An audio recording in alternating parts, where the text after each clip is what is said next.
Hi, this is Tobin Wagstaff. This is another 5-minute drum lesson video. In another video I discussed how to set up your snare drum stand hardware in a way that declutters your feet and also makes it better for you to play. But what I'm going to talk about in this video is kind of related to that, because now that I have my snare stand the way that I want it, and it's time for me to put the snare drum on it.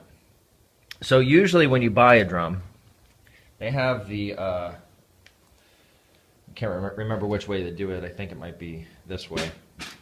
Usually they have the logo on the head here. So it looks like you're supposed to set the drum up this way. But here's what it does, is it puts the throw-off switch over here, which I'm not crazy about. And I guess let's talk about why. Let's get a stick out. So with the throw-off switch over here, that means your snare wires are running this direction. I don't like that. Usually when you play snare drum, and I'm kind of specifically relating this to concert snare drum, but this also applies for drum set snare drum, you don't play just in the middle. You might play just off center, and usually it's away from you. Or some people do play closer to them, but usually it's away from you, especially if you're talking about concert, band, or orchestral snare drum playing.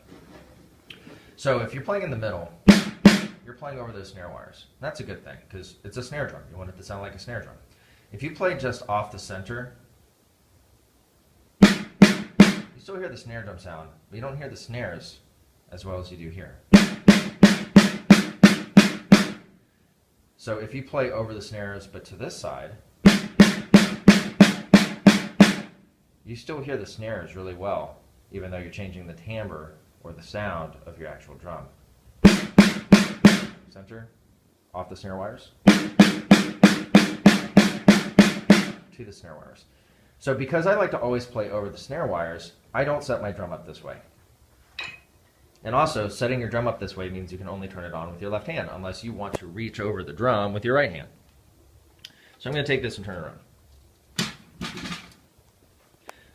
This is what I like. I like having the snare throw-off switch next to me. I can turn it off with this hand, or I can turn it off and on with this hand. It's super easy and convenient with both hands. And it's closer to me. I don't have to reach anywhere. And now I have the snare wires running this direction. So whether I play close to me, to the center, to the other edge, I'm always playing over the snares. And that's usually what you're always going to do. Sometimes in music, it asks you not to, and to play, over here somewhere perhaps. That's okay, but that's not a very normal thing. It's kind of rare. So this is how I like having my snare drum set up.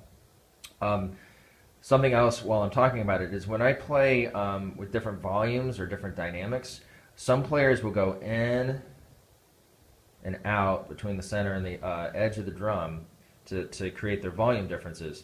Well, inherently you have a timbre issue or a sound quality issue, because when you play in the middle of the drum, whether it's a snare drum or another drum, it's going to sound different than if you play on the edge. Well, if you're running the snare wires this way, you're kind of eliminating some of that issue, because you're always playing over the snares no matter where you are. And you're still getting that volume change. I don't, however, do that. When I play with different volumes, I don't move in and out. I play up and down. So if I want to play loud, I play higher and stronger. If I want to play soft, I just play lower and softer. But if I need to do something like play towards the edge of the drum, I just have to move my hand a little bit to get there, and I'm still over the snare wires. Alright, so I just turned the snare drum off.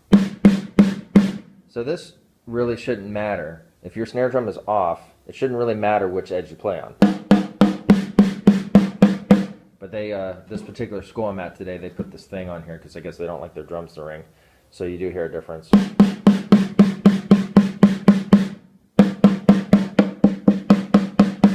But it's not that big of a deal.